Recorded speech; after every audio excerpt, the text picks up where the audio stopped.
Welcome to part 3 of Competency 14 quiz. In this video, we will work with conic sections and transformations. Number 12. What is the equation of the parabola whose focus is located at 0, 8 and whose vertex is located at 0, 2? Okay, before we begin, I am going to sketch this, but I also want to look in our calculator, okay? So let's go to our application, and we want number 4, and then it said parabola. Okay, so that's 4 again. Now, I'm a little weary of which one I need. Am I going to open up or am I going to open to the right? Well, let's look at a sketch. Let's just sketch this. Well, I can see that I'm going to sketch this to open up just because of the given points. All right. Well, if that's my origin, then here is my vertex. All right, that's 0, 2. And then, of course, your focus has to be above that at 0, 8. This implies that our curve opens up. So the parabola would open up. So now that we used our given values and we have a little sketch, we know that the first one isn't what we want. We want the second one. Now, notice, and you may have noticed on the prior screen, right here, it gives you the equation to use, okay? And your vertex, here, let me real quick change my coloring.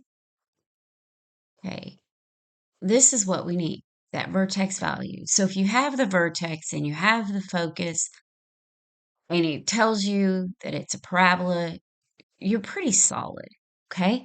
So you look over at your calculator and you write down x minus 0 is h equals 0 rather, and then that equals 4, and then we need that p. We're going to get it. In fact, we have it in front of us. We just aren't acknowledging it yet. And y minus 2. So what is p? Well, all we have to do is come over here and subtract. We just need this distance. And 8 minus 2 is 6, so we know that is 6. So we can already eliminate two things. We could have eliminated them very quickly.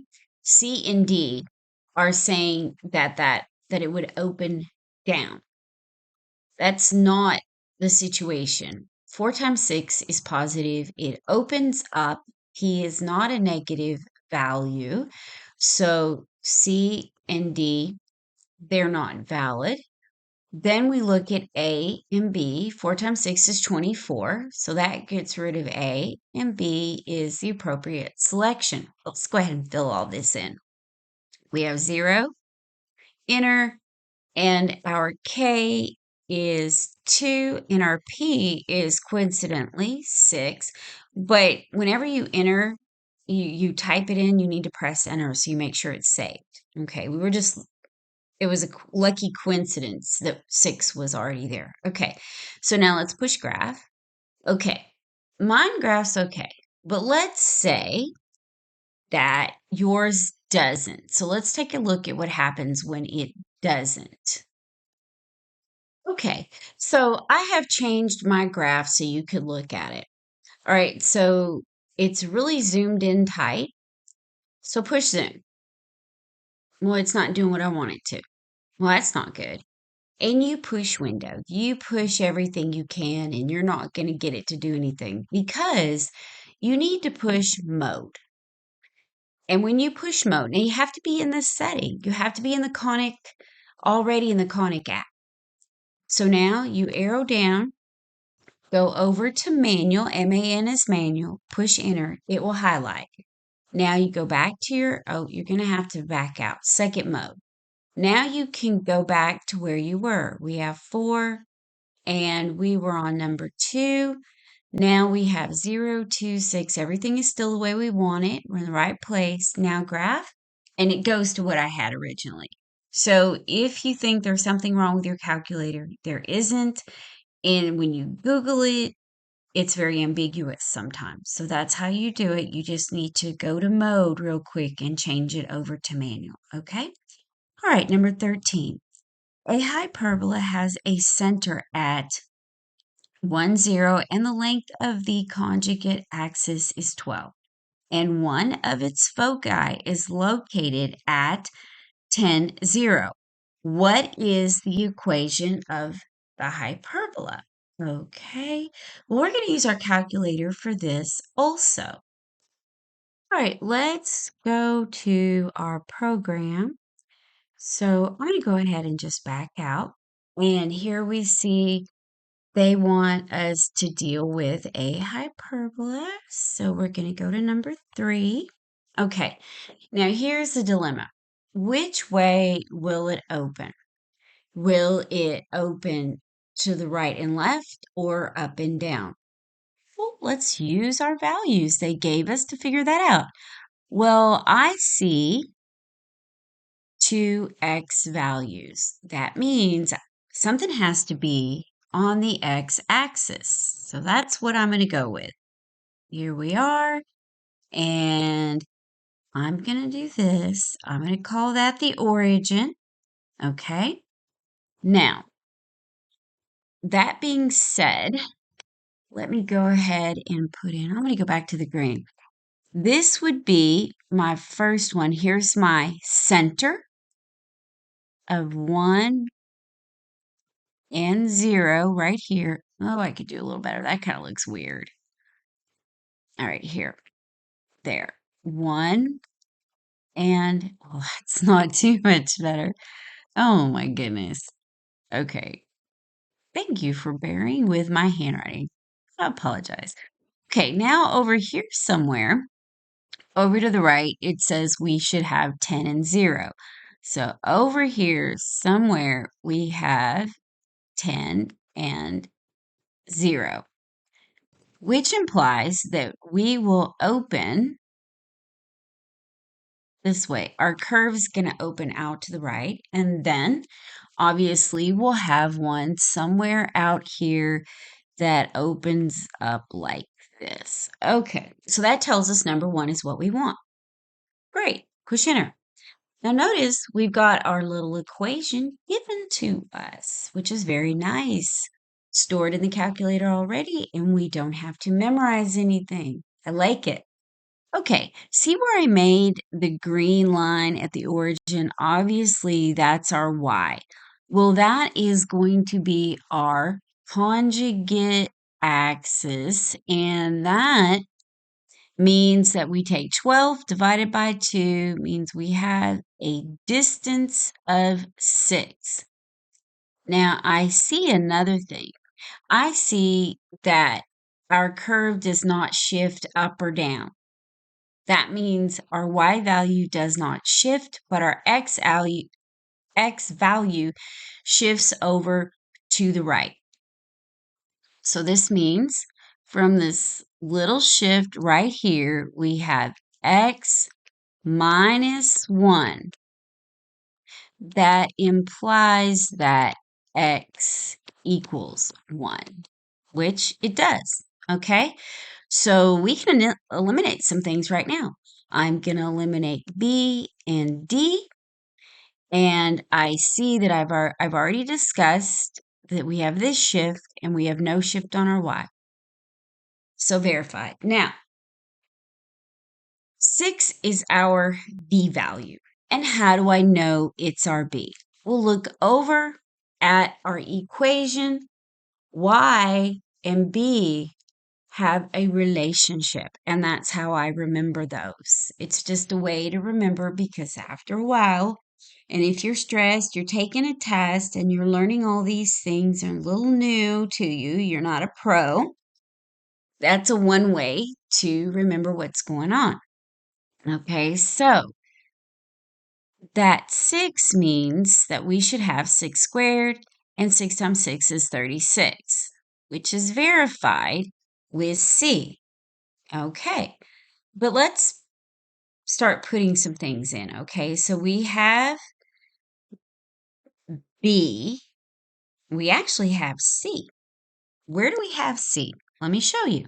C is right here, and that is 10 minus 1. It's that distance along from our center to a focus, this one focus over here. So we know C equals 9. We know B equals 6. What does A equal? Well, let's do this. A squared plus B squared equals C squared. This tells us, let me move it just a little, we make a little room here. This tells me that A squared equals, oh, let me put in C. Let's put our 9 in. That's a 9. I know that it's 9 squared minus 6 squared just so happens to equal 45. But I don't want to do it, but I'm going to. I'm going to back out, use my calculator to double check. It's always best. And we can just go back in our application. Everything will be saved. So let's escape with y equals, escape again, and then push quit with the graph. And we are going to say 9 squared minus 6 squared equals 45. Now go back to your app. We need number 4 and then number 3 and go down to number, no, go back up to 1. Look, we're on number 1. Okay, so everything's there. So let's enter what we need. So clear everything out. A equals 45. But everything's supposed to be like in a squared form. So what you have to do is say second under the root, under the radical, 45, close your parentheses, and then push enter. B equals 6. We have said that. H equals 0. And how do you know what H is? H goes with the, oh, I have it. Yeah, 1, 0. H goes, okay, H actually equals 1. So we want to put 1 in. And then K actually equals 0. Okay, that makes sense. So now let's push graph. That looks pretty good. And let's check this. Let's see. 1, 2, 3, 4, 5, 6, 7, 8, 9. Yep, that looks about right. And it looks very similar to the picture I have, which means by elimination, we should have already gotten rid of A, obviously. So C is the option that we want. Okay. I know I went a little bit roundabout. There are other ways to put more calculations into this. However, for me, it's the best way to use my calculator and verify. Okay. Number 14. The equation of one of the asymptotes of a hyperbola with its center of negative 8 and k is y equals 5 over 4x plus 13. Its transverse axis is parallel to the x-axis. What is the value of k? Okay. Basically, they've told us what to do. And yes, I agree with all the information. However, this in itself tells you center is, and here's the equation of one of the asymptote, and here's its center. All we have to do is pop that in graph it and go to negative 8. And it's going to tell us what k is. K would be the y value. Let's do that and see what happens. Oh, oops, we're going to go second mode and we're going to quit. Now we need to go y equals, go over. Let's clear out what we have. Yeah. Well, let's go alpha right to the end because we could have just typed over it. It's okay. Now let's go to number 1. You saw what I did, alpha y equals, okay?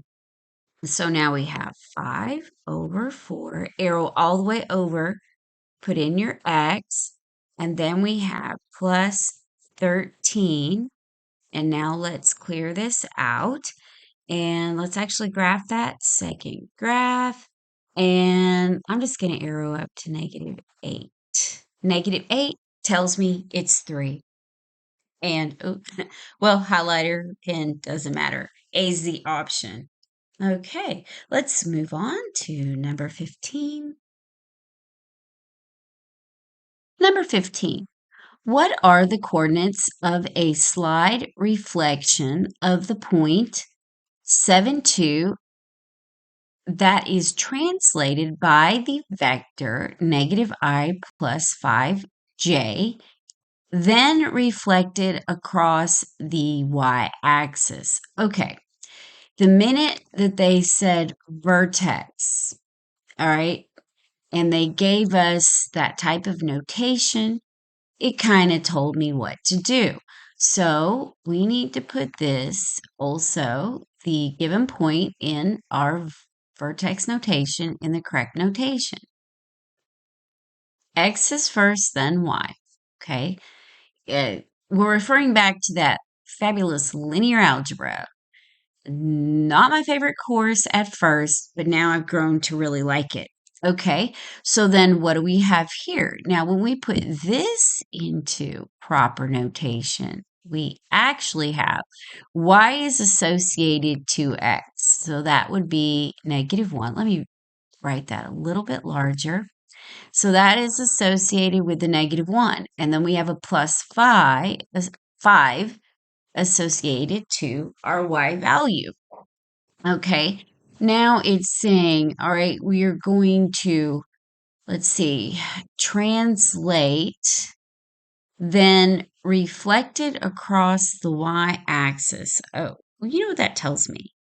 That tells me that we're going to add these to show that translation, and then we can deal with the points after we get it. And I can actually